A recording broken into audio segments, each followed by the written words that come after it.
तो इस एपिसोड की शुरुआत में हमें बेलियो किंगडम में मौजूद मास्क सेक का नजारा दिखाया गया जो कि काफी ज्यादा खूबसूरत था। इसी मास्क मून सेक की ग्रैंड एल्डर है नानगोंडवान और अब यहाँ पर हम नानगोंडवान की जूनियर डिसाइपल को देख पाते हैं जिसके हाथ में पेस्ट्रीज की एक बास्केट थी और उसी वक्त उस बंदी को अपने सेक्ट मास्टर की आवाज आई जो कि उससे पूछने लगी कि यार क्या तुम एल्डर नानगोंड से मिलने जा रही हो, जिस पर उस बंदी ने सिर झुकाते हुए हाँ में जवाब दिया। तो सेक्ट मास्टर उसे नानगोंड के बारे में पूछने लगी। वो कहने लगी कि काफी दिनों से मेरी नानगोंडवान से कोई मुलाकात नहीं हो पाई, तो बताओ फिलहाल कैसी हैं। वेल इस जूनियर डिसाइपल का नाम था यूआर और यह फाउंडेशन एस्टेब्लिशमेंट स्टेज की कल्टीवेटर थी। वो अपने सेक्ट मास्टर को जवाब देते हुए बताने लगी कि फिलहाल एल्डर नानगोंड ने खुद को फिशिंग में बिजी किया है। इतना ही नहीं, उन्होंने तो कुकिंग और पेंटिंग के आर्ट को भी सीख लिया। मेरे ख्याल से एल्डर नानगोंडवान खुद को बिजी रखने की कोशिश कर रही है। जिस पर सेक्ट मास्टर कहती है कि यह तो अच्छा हुआ कि नानगोंडवान ने खुद का मन बहला लिया। ये कुछ दिन उसके लिए काफी ज्यादा मुश्किलों से भरे हुए थे और मैं उसकी सिचुएशन को अच्छे से समझ सकती हूँ। मुझे बताओ क्या नानगोंडवान ने तुम्हारे पास उसकी शादी का जिक्र किया था?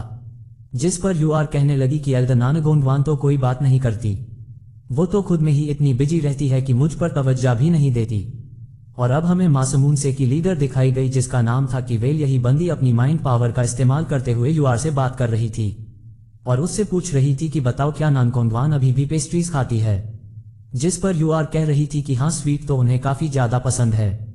हर 2 दिनों में हमें एक बंदे को भेजना पड़ता ताकि वो मार्केट से उनके पसंदीदा मिठाई ला पाए।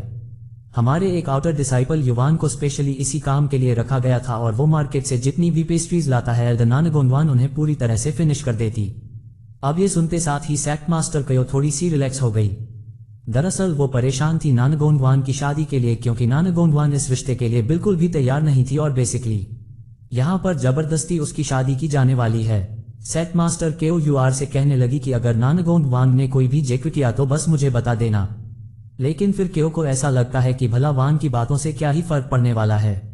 अगर नानगोंडवान की बातों को माना जाता तो शायद ये रिश्ता कभी फिक्स नहीं होता। तो एल्डर क्यू यूआर से कहती है कि बस तुम्हें अपनी एल्डर का काफी अच्छे से ख्याल रखना है। नानगोंडवान को किसी भी चीज की कोई कमी नहीं होनी चाहिए।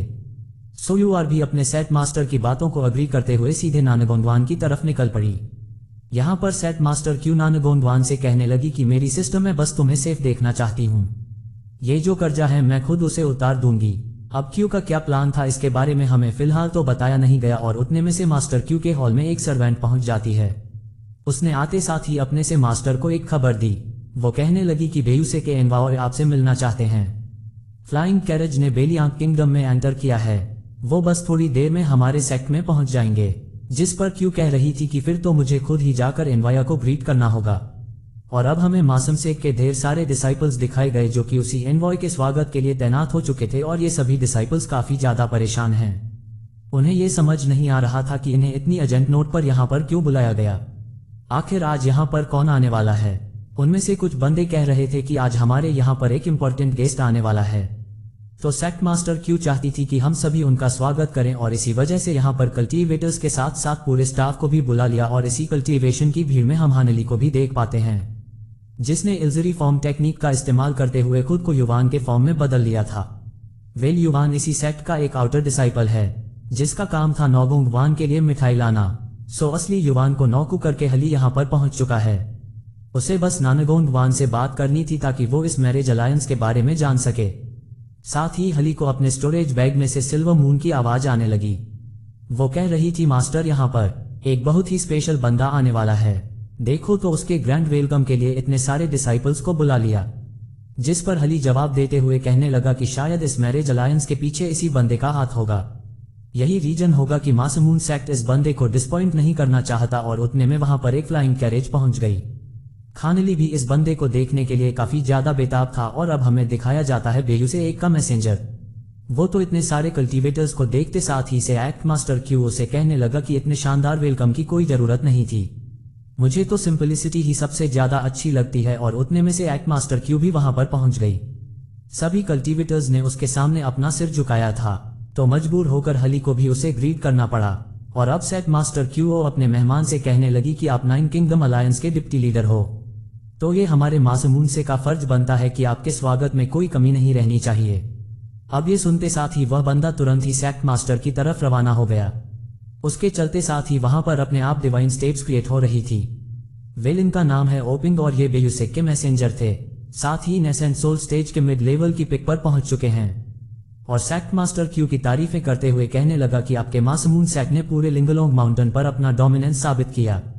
इतनी मुश्किलों के बावजूद भी एक काबिल लीडर ही अपने सेक्ट को एस्टेब्लिश कर सकता। सच बताऊं तो आपने मुझे इम्प्रेस कर दिया। जिस पर सेक्ट मास्टर क्यू कह रही थी कि आप तो बेवजह ही मेरी तारीफें कर रहे हैं। दरअसल हमारा बेलियांग किंगडम काफी ज्यादा रिमोट है। सिर्फ हम ही क्या बल्कि दूसरा कोई भी सेक्ट यहाँ पर आसानी से एस्टेब्लिश हो सकता था। लेकिन अगर आपके सायन किंगडम की बात की जाए तो उसके सामने हमारा बेलियांग किंगडम कुछ भी नहीं। आपका बेयूसे काफी ज्यादा पावरफुल है और इसी वजह से मैं उम्मीद करती हूँ कि फ्यूचर में आप हमारे मास्क सेक को प्रोटेक्ट करोगे। मगर इन तारीफों को सुनने के बाद भी ओपिंग ज्यादा प्लीज नहीं लग रहा था और अब यहाँ से वो मास्टर क्यू के साथ मीटिंग करने निकल पड़ता है। मगर उसी वक्त उसके कल्टीवेटर्स पर नजर गई, स्पेशली हली पर। मगर फिर भी मास्टर ओपिंग हली को पहचान नहीं पाता। उसे समझ ही नहीं आया था कि यहाँ पर एक बंदे ने इल्जनरी टेक्निक का इस्तेमाल किया है। और ये देखकर ये सिल्वर मून की हंसी छूट गई। वह हनली से कहने लगी कि मास्टर आपकी ये शेप शिफ्टिंग टेक्निक वाकई गजब की है। देखिए तो एक मिड स्टेज का नेस एंड सोल कल्टीवेटर भी इसे पहचान नहीं पाया। इसका मतलब तो ये हुआ कि अब हम मास्क मून सेक्ट में बड़े ही आराम से घूम सकते हैं। जिस पर हली कहता है कि मैं इस बेगी से को लेकर थोड़ा सा क्यूरियस हूँ। ऐसा लगता है कि यह मग्स का कोई सेक्ट होगा और साथ ही साथ यह काफी ज्यादा मिस्टीरियस है। खैर मेरी किस्मत अच्छी थी कि वेया यहाँ पर खुद नहीं आया। वेया एक लेट नेसेंट स्टेज का कल्टीवेटर है तो तुरंत ही मुझे पहचान लेता। चलो ये तो अच्छा हुआ कि फिलहाल के लिए हमें वेया का मुकाबला करने की कोई जरूरत नहीं पड़ने वाली। और अब हमें मासूमून सेट में एक लोकेशन दिखाया गया जिस पर बैरियर सेटअप किया गया था और वहीं पर नानगोंग वन की सर्वेंट युआर वहां पर पहुंच जाती है। सिर्फ इसी बंदी को यहाँ का एक्सेस था और गाइस वाकई यहाँ पर मौजूद मेंशन काफी ज्यादा खूबसूरत था और यह सारा बंदोबस्त किया गया था एल्डर नानगोंग वन के लिए। वेलिस मेंशन के सामने एक लेक था जिसे पार करते हुए यूआरएन मेंशन के सामने पहुंच गई। वो तुरंत ही उसे ग्रीट करते हुए बताने लगी कि एल्डर नानगोंग वन में आपकी पेस्ट्रीज लेके आई हूँ। मगर तभी उसने देखा कि एल्डर नानगोंग वन तो उसे कोई जवाब नहीं दे रही। अब इससे यूआर काफी ज्यादा परेशान हो गई क्योंकि यहाँ पर नानगोंगवान को ट्रैप करके रखा था और उसे डर लग रहा था कि कहीं नागोंगवान यहाँ से भाग ना गई हो। इसलिए वो काफी ज्यादा घबराते हुए अपने एल्डर को आवाज देने लगी। मगर अचानक से ही पेस्ट्रीज की बास्केट ओपन होकर उसमें से एक मिठाई बाहर चली गई। दरअसल नागोंगवान इस मैंशन की छत पर बैठकर चांद को निहार रही थी और अब वो अपनी पेस्ट्री को होल्ड करते हुए यूआर को बताने लगी कि यह जगह काफी ज्यादा खूबसूरत है। मैं इसे जितना ज्यादा ऑब्जर्व करती हूँ यह इतनी ही ज्यादा इंटरेस्टिंग लगती। और अब उस मिठाई को टेस्ट करते हुए इस बंदे को बताने लगी कि इस बार की पेस्ट्री में काफी ज्यादा शहद मिलाया है। अगर मैं इतना ज्यादा मीठा खाऊंगी तो मोटी हो जाऊंगी, इसलिए उस मिठाई वाले बंदे को बता देना कि आगे से अपनी रेसिपी पर ध्यान दें। और तभी यार नागवान से माफी मांगते हुए कहने लगी आप मुझे यहाँ पर बिल्कुल नजर नहीं आ रही थी इसलिए मैंने मजबूर होकर आपको आवाज लगाई। प्लीज मेरा यकीन कीजिए मैं आपकी कोई डिसरिस्पेक्ट नहीं करना चाहती थी। जिस पर नागोंगवान कहती है कि तुम तो बेवजह ही परेशान हो गई, मैं भला तुमसे नाराज क्यों रहूंगी। अब इस मिठाई की बास्केट को यहीं पर रखकर तुम वापस चली जाओ। मैं चाहती हूँ कि तुम अपने कल्टीवेशन पर फोकस रखो। फिलहाल इस दुनिया के हालात काफी ज्यादा खराब है तो यही पावर तुम्हें आगे चलकर प्रोटेक्ट करेगी। तो यूआर भी अपने एल्डर की बात मानते हुए तुरंत ही वहां से रवाना हो गई और अब उस बास्केट में से अपनी एनर्जी को अब बाहर निकाल लेती है जिसे मेरे ख्याल से नागोंगवान ने काफी पहले ही छुपा दिया था। और अब उसे एनर्जी का इस्तेमाल करते हुए नागोंगवान से मास्टर क्यू और यूआर के दरमियान जो बातचीत हुई थी उसे सुनने लगी। यहाँ पर से मास्टर क्यू ने यूआर से नागोंगवान की सेहत के बारे में पूछताछ की थी, जिसे सुनकर नागोंगवान अपने सेक्ट मास्टर से कहने लगे कि आप तो बेवजह ही उस जूनियर डिसाइपल को परेशान कर रही हो। देखो तो यहाँ आने के बाद यूआर कितनी ज्यादा डरी हुई थी। वैसे सच बताओ तो मुझे यूआर पर हंसी आ रही थी, लेकिन अब मैं खुद ही एक मजाक बन चुकी हूँ तो दूसरों का मजाक क्या ही उड़ाऊंगी। मेरे ख्याल से मैं इतिहास में वो पहली ग्रैंड एल्डर रहूंगी जिसे अपने ही सेट ने कैद कर दिया। मैं तो बिना परमिशन के अपने कमरे से बाहर भी नहीं जा सकती। एक प्रिजनर की आजादी को भी इस तरह से छीना नहीं जाता। और साथ ही उस एनर्जी से नागोंगवान को पता चला कि बेयुसे का मास्टर ओपिंग यहाँ पर आ चुका है तो नागोंगवान सोच में पड़ गई कि जरूर से यह ओपिंग हुआ ही सेक्ट का कोई खास होगा। इसलिए तो ये बंदा मैसेंजर की पोजीशन को होल्ड करता है और आज वो बंदा जरूर से यहाँ पर कोई इंपॉर्टेंट बात करने आया होगा। साथ ही सेक्ट मास्टर क्यू ने मुझ पर जो सील कास्ट किया था उसे भी मैं ऑलमोस्ट क्रैक कर चुकी हूँ। मास्टर क्यू को लग रहा था कि उनका माइंड बाइंडिंग कस मुझे कंट्रोल में रखेगा। भला इस दुनिया में ऐसी कौन सी सीनियर सिस्टर होगी जो कि अपनी जूनियर पर माइंड बाइंडिंग कस का इस्तेमाल करेगी। शायद उन्होंने मुझे कुछ ज्यादा ही हल्के में लिया। खैर सीनियर सिस्टर क्यों, शुरुआत अगर तुमने की है तो इसे खत्म मैं करूंगी। सिर्फ अभी ही मेरे पास एक्शन लेने का वक्त है, मैं बिल्कुल भी वक्त जाया नहीं कर सकती। लेकिन फिर नानगोंग वान को याद आता है कि यहाँ पर तो एक बैरियर भी सेटअप है, तो इरिटेट होते हुए कहने लगी कि मैं तो घूमने फिरने भी नहीं जा सकती। पता नहीं मास्टर क्यों ने इस लिंगलोंग माउंटेन पर कितने सारे लोगों को तैनात किया है, उन सभी का एक ही काम होगा जो कि है मुझ पर ध्यान रखना। और उतने में नानगोंग वान के दिमाग में एक आइडिया आया। वो कहने लगी कि हर 2 दिनों बाद मुझे पेस्ट्रीज सप्लाई की जाती और आज ये यूआर पेस्ट्रीज की बास्केट मेरे पास छोड़ के गई है, तो क्यों ना इसी मौके का फायदा उठाया जाए। और अब यहाँ पर नानगोंग वान खुद को यूआर के फॉर्म में तब्दील कर लेती है। साथ ही साथ उसने काफी केयरफुल होकर फॉर्मेशन के बाहर पांव रख दिया। पहले तो उसे ऐसा लगा था कि वो बैरियर के बाहर बिल्कुल पांव नहीं रख पाएगी, लेकिन माइंड बैंडिंग स्पेल को ब्रेक करने के बाद वान बड़ी आसानी से उसमें से बाहर आ जाती है। और ये सब देखकर ही नानगोंग वान को मजा आने लगा और खुश होते हुए कहने लगी कि सेक्ट मास्टर क्यू ने यहाँ पर माउंटेन गार्डिंग बैरियर को एक्टिवेट किया है। क्या वाकई ये 2 टके का फॉर्मेशन मुझे ट्रैप रख सकता था? ना, बिल्कुल नहीं। कई सालों पहले ही मैंने से मास्टर क्यू से इस माउंटेन गार्डिंग फॉर्मेशन की सारी डिटेल्स हासिल की थी और आज वही सारी जानकारी मेरे काम आ गई। मुझे तो बस अब एक ही बात की फिक्र है, जो कि है माइंड बैंडिंग कस। भले ही मैं उसे 90% तक खत्म कर चुकी, लेकिन कस का अभी भी इफेक्ट मुझ पर जरूर होगा। हालांकि इतना स्पेशल मेहमान आने के बाद से मास्टर क्यों कहा ही मुझ पर ध्यान देगी, तो चलो सेक्ट मास्टर से तो बाद में निपटा जाएगा, मगर आज थोड़ा सा टहल कर आना काफी ज्यादा इंपॉर्टेंट है। चलो ये तो अच्छा हुआ कि मैं नेस एंड सोल स्टेज पर पहुंच गई, वरना इस शेप शिफ्टिंग टेक्निक का कभी इस्तेमाल नहीं कर पाती। ये टेक्निक इतनी ज्यादा अमेजिंग है कि मैं बड़े ही आसानी से किसी को भी उल्लू बना सकती हूँ। बस अब मुझे एक ही बात का खतरा होगा कि कहीं असली यूआर से मैं टकरा ना जाऊं। वो बंदी तो पहले ही काफी ज्यादा डरपोक है और ऐसे में मुझे देखकर वो चिल्लाना शुरू कर देगी। वहीं दूसरी तरफ हम हानली को देख पाते, जो कि एक फ्लाइंग स्वर्ड पर सवार होकर नानगोंग वान की तरफ आगे बढ़ रहा था। वो दिल ही दिल में कहने लगा कि इस तलवार की स्पीड काफी ज्यादा स्लो है।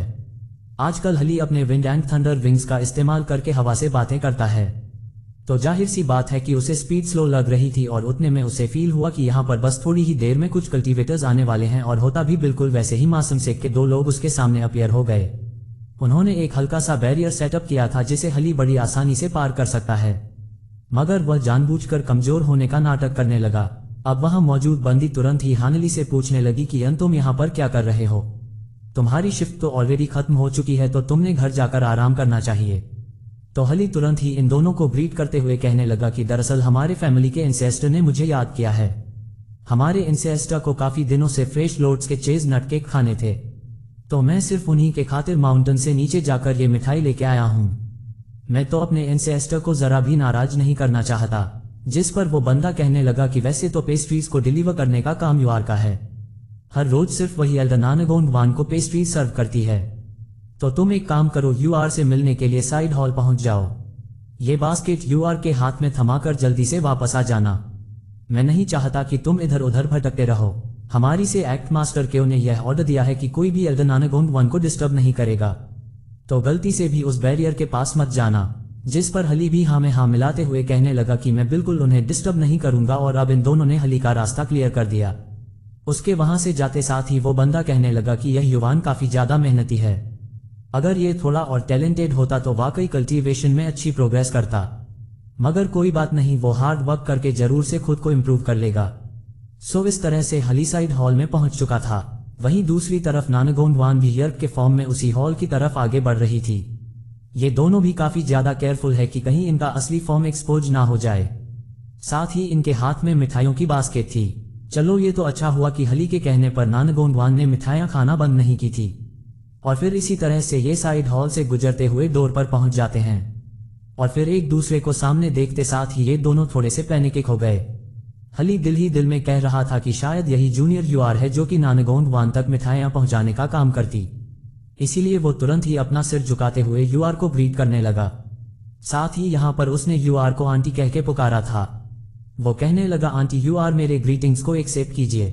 अब आंटी ये लफ्ज सुनते साथ ही नानगोंग वान थोड़ी सी परेशान हो गई और दिल ही दिल में सोचने लगी कि जहां तक मैं यूआर को जानती हूँ किसी भी एंगल से आंटी नहीं लगती, तो फिर यह बंदा उसे आंटी क्यों बोल रहा।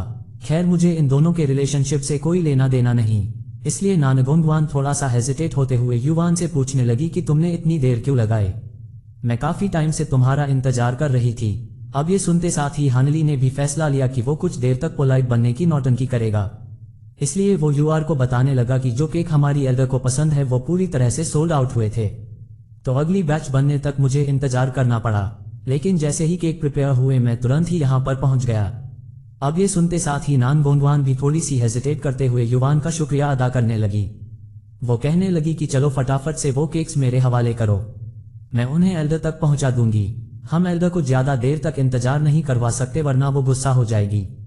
साथ ही वान यहाँ पर दिल ही दिल में सोचने लगी कि पता नहीं मैं इस बंदे के मुंह क्यों लग रही, एक ही फटके में इसे बेहोश करना चाहिए। इधर हाली के दिल में भी कुछ ऐसा ही चल रहा था। वो सोचता है कि यह बंदी नानगोंगवान को काफी अच्छे से जानती है, तो क्यों ना मैं इसे बांधकर इससे सवाल पूछूं। अगर मैंने इसके सामने अपनी जरा सी भी पावर का शो ऑफ किया तो ये तोते जैसा बोलना शुरू कर देगी। और अब ये दोनों भी इसी बारे में सोच रहे थे कि इस अटैक में हमने कितनी पावर यूज करनी चाहिए, कहीं ऐसा ना हो कि सामने वाला पसंद मारा जाए।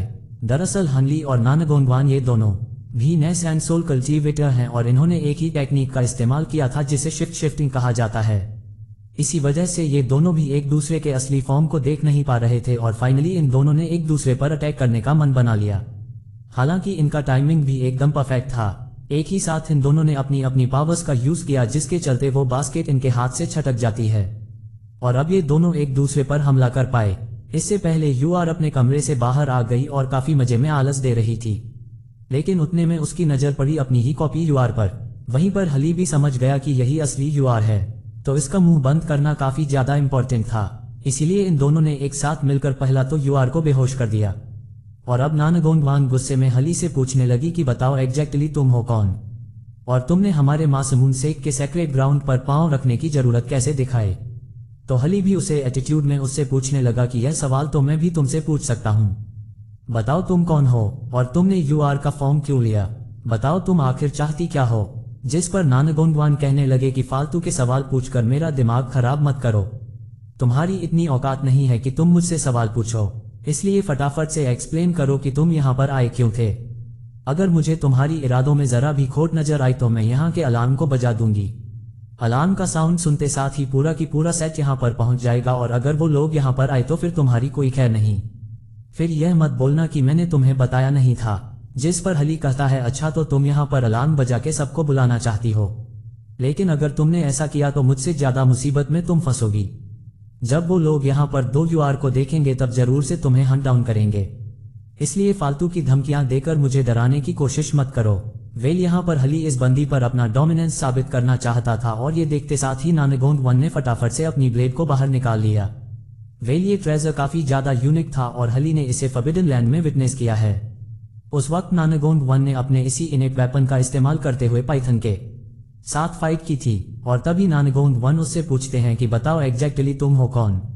और इस पल में हानली को भी कंफर्म हुआ कि यह बंदे कोई और नहीं बल्कि नानगोंगवान है जिसके लिए वो यहाँ आया था और इसी वजह से फाइनली हली अपने असली फॉर्म में आ जाता है। वो कह रहा था नानगोंगवान तुमसे मिलकर एक लंबा अरसा बीत गया।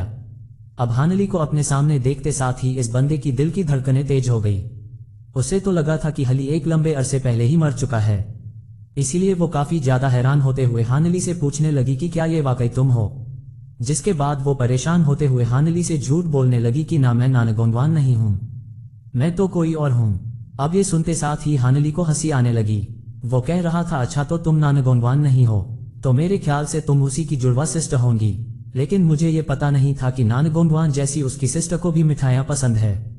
अगर तुम्हें याद होगा तो लास्ट टाइम हमारी एक केव में मुलाकात हुई थी। खैर मैं तो नानगोंगवान से मिलने आया था, अब तुम रास्ते में आ गई हो तो तुम्हें मारना पड़ेगा और मुझे नहीं लगता कि तुम्हारी सिस्टर को इससे कोई फर्क पड़ेगा। अब ये सुनते साथ ही वान थोड़ी सी परेशान हो गई।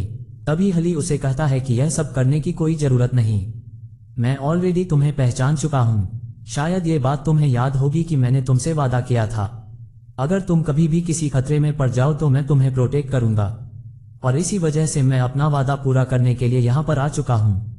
नानगोंगवान तो हली की ये बात सुनते साथ ही काफी ज्यादा इमोशनल हो गई और फाइनली वो भी अपने असली फॉर्म में आ जाती है। वो हली से पूछ रही थी कि क्या वाकई तुम मेरे लिए आए हो, जिस पर हली ने हाँ में जवाब दिया, जिस पर नानगोंग कहती है कि आखिर मैं तुम्हारी क्या लगती हूँ जो तुम मेरे लिए यहाँ चले आए। मेरी मदद करने के लिए तुमने इतनी बड़ी रिस्क उठाई, क्या वाकई यह जरूरी था। जिस पर हली कहता है कि फिर तो मैं भी तुमसे एक सवाल पूछना चाहूंगा। एक लंबे अरसे पहले मैं इस दुनिया से गायब हो गया था, उस वक्त तुम मुझे ढूंढते हुए डेमोनिक सेक्ट में पहुंच गई। तुम्हें तो ये भी पता था कि वहां जाने के बाद तुम जिंदा वापस नहीं आओगी, लेकिन फिर भी तुमने ये रिस्क उठाए, और वो भी सिर्फ मुझे ढूंढने के लिए। तो बताओ फिर मैं तुम्हारा कौन हूं जो तुम इस हद तक चली गई? अब हली के इस सवाल का जवाब तो उस बंदे के पास भी नहीं था, जिसके बाद वो अपने माइंड को थोड़ा सा शांत करते हुए कहने लगी कि चलो तुम यहाँ पर आ ही गए हो तो हमें बात करने के लिए टाइम मिलेगा। फ्री होने के बाद हम दोनों जरूर से इस बारे में बात करेंगे कि हम दोनों के दरमियान क्या रिश्ता है, लेकिन यहाँ पर अगर किसी ने हमें देख लिया तो मसला हो जाएगा, तो क्यों ना तुम मेरे साथ चलो। तो हली भी तुरंत ही इसके लिए राजी हो गया। साथ ही नानगोंडवान ने यूआर को उठाकर कोने में रख दिया था। वहीं पर हली भी यूआर को 2 पिल्स खिला देता है, जिसे यूजिन डैन बिल कहा जाता था। शायद हली इस बंदी की मेमोरीज को इरेज करना चाहता था, और अब वो नानगोंडवान के साथ उसके मेंशन में पहुंच गया। हनली ने देखा कि यह जगह तो पूरी तरह से बिखरी पड़ी है। दरअसल वान का मूड हाल ही में इतना ज्यादा खराब था कि उसने साफ सफाई पूरी तरह से बंद कर दी। तो हली से कहती है कि काफी दिनों से यहाँ पर साफ सफाई नहीं हुई, लेकिन तुम कोई भी साफ जगह देखकर वहां पर बैठ सकते हो। तो हली भी वहां के एक स्टूल पर बैठ गया। वो काफी केयरफुली नागोंडवान को ऑब्जर्व कर रहा था। तो वान उससे पूछती है कि बताओ तुम मुझे इतनी देर से घरे क्यों जा रहे हो? क्या मैं पहले से अलग लगती हूँ? जिस पर हली ने नामी जवाब दिया। अरे अब वान उससे कहती है कि हाल ही में एक कल्टीवेटर पूरे तियान में फेमस हुआ था। ऐसा कहा जाता है कि उस बंदे ने अपनी 200 सालों की एज में ही नेस एंड सोल को फॉर्म कर लिया। मुझे तो यकीन ही नहीं हो रहा कि वो पसंद तुम निकले। तुम्हारे पास फॉल्स स्पिरिचुअल रूट्स थे और ना ही कोई सॉलिड सपोर्ट था जिसकी मदद से तुम इम्प्रूव कर सको, मगर तुमने तो अपनी कल्टीवेशन स्पीड से ही मुझे हैरान कर दिया। ये तो अच्छा हुआ कि मैं तुम्हें पहले से ही जानती हूँ। अगर मैं तुम्हें ना जानती तो शायद इस बात पर कभी भरोसा नहीं करती कि एक फॉल्स स्पिरिचुअल रूट वाला बंदा भी नेस एंड सोल बन सकता है। साथ ही मैंने ये भी सुना था कि पूरे तियानयान में ऐसा कोई नहीं जो तुम्हारा मुकाबला कर सके। तुम तो यंगर जनरेशन के लिए एक इंस्पिरेशन बन गए। जिस पर हली कह रहा था कि शायद मेरे बारे में कुछ ज्यादा ही रूमर्स फैले। मैं इतना भी महान नहीं जितना कि तुम मुझे बता रही हो। मैं तो बस लकी था जो नेस एंड सोल पर पहुंच पाया, और उतने में नानगोंडवान अपनी जगह से उठ गई। यहाँ वो हली पर थोड़ी सी गुस्सा थी। वो कहने लगी कि जब तुमने नेस एंड सोल पर ब्रेक थ्रू किया उसी वक्त ड्रिफ्टिंग क्लाउड सेक के ग्रैंड एल्डर बन गए। तुम्हें वहां का सबसे यंगेस्ट एल्डर माना जाता है, और जैसे ही तुम एक एल्डर बने तुमने एक खूबसूरत से डिसाइपल पर कब्जा कर लिया। मेरे ख्याल से उस बंदी का नाम है मूपिलिंग, और मैं ये भी जानती हूँ कि सुप्रीम एल्डर बनते साथ ही तुमने उस बंदी को अपनी कॉन्क्यूबाइन बनाया। इसे ही तो कहते हैं अपनी पोजीशन का फायदा उठाना।